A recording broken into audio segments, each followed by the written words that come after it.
Have you ever woken up one day and realized that life just doesn't feel the same anymore?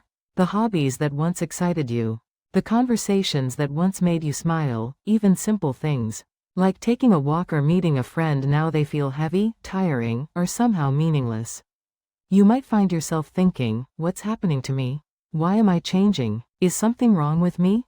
Let me tell you something important right now. There is absolutely nothing wrong with you. Hello, this is Your Heart's Matters Most Now, Emotional Wellness Institute. What you're experiencing is a natural shift in your brain, a transformation that happens to nearly everyone as we move through different stages of life. Today, I want to show you a surprisingly simple but scientifically proven way to gently awaken your motivation again. Recently, a woman in her 70s told me, "I used to get so excited just planning a trip. I'd spend hours looking at pictures, imagining where I'd go. But now, even just thinking about the trip makes me feel tired. The excitement is completely gone." A man in his 60s described his days like this: "I wake up in the morning and I know I should do something, but I don't want to do anything. The whole day just floats by, and I feel like I'm watching it happen rather than actually living it." Does this sound familiar? These aren't personal failures or signs of weakness.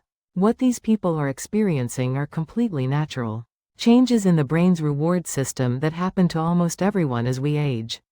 Let's talk about what's actually happening in your brain. There are three major changes that affect how we experience motivation and enjoyment. Change 1: dopamine levels decline. Dopamine isn't really about feeling good in the moment. It's about anticipation and excitement that spark you feel when looking forward to something. When you were younger, your brain produced dopamine abundantly.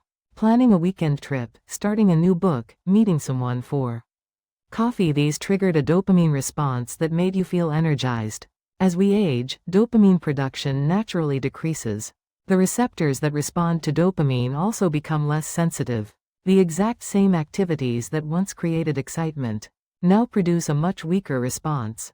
It's not that you've lost your personality. Your brain chemistry has literally changed. Change 2: the brain prioritizes safety over novelty. When we're young, our brains are wired to explore. We crave new experiences, new people, new places. But as we age, the brain gradually shifts priority. Instead of seeking new experiences, it prefers what's familiar, comfortable, and predictable. This happens for good reasons. We've gathered a lifetime of knowledge, and the brain says, why waste energy on the unknown when we already know what works? The problem is, this shift makes trying new things feel genuinely exhausting rather than exciting. This is not a character flaw, it's your brain conserving energy the way evolution programmed it to. Change 3: the body enters energy saving mode. As our bodies age, overall energy levels shift. Metabolism slows down. We don't sleep as deeply. Physical recovery takes longer. Even when you want to do something, even when part of you is genuinely interested, your body might not have the energy to follow through. You might interpret this as lack of willpower. But it's not. It's your body operating in natural energy saving mode. The desire is still there. The energy just isn't matching it anymore. When you combine lower dopamine, a brain preferring safety, and a body conserving energy, it's no wonder life feels less enjoyable. You're not broken. Your brain and body are adapting to a new phase. Some of you might wonder, is this just low motivation? Or could this be depression? This is a valid question, and the distinction matters. Low motivation is characterized mainly by low energy, low desire, and emotional flatness. You feel bored or uninterested, but without intense emotional pain. Depression includes heavier feelings, persistent guilt, hopelessness, worthlessness, or genuine loss of meaning. Depression often affects sleep, appetite, and can include thoughts of self-harm. Feeling tired or uninterested doesn't automatically mean depression. For most people, this is simply a natural slowing of the motivation system. However, if you're experiencing those heavier feelings, guilt, hopelessness, emptiness, please reach out to a professional. Depression is a medical condition and very treatable. Now let's talk about the solution. This is going to be much simpler than you expect. When motivation is low, the hardest thing to do is anything at all. We're not going to tell you to just push through it. We're not creating big action plans or setting ambitious goals. Instead, I want to introduce the micro-choice technique. Here's the beautiful thing, it requires no action whatsoever. All you do is make one tiny decision. That's it. What is a micro-choice? A micro-choice is the smallest possible decision. You can make decisions so small they almost feel trivial. These aren't tasks or chores. They're simply gentle choices. And these tiny choices can actually begin to reawaken your motivation.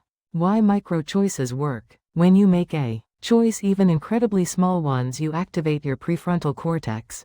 This is the area responsible for control, decision-making, and motivation. When you've been stuck in low motivation, your prefrontal cortex has been in sleep mode. But the moment you make a choice, even tea or water, you're gently waking it up. Your brain says, "Oh, I just made a decision. I am still in charge here. I still have agency." This creates a tiny spark in your reward system. You might not even notice it consciously, but your brain notices, and that tiny spark can begin a gentle chain reaction. Motivation doesn't begin with action. Motivation begins with choice. Why this works for seniors? First, there's no pressure to take action. You just make a choice. Second, it restores agency, that sense that you still have control over your life. This feeling is incredibly powerful for mental health.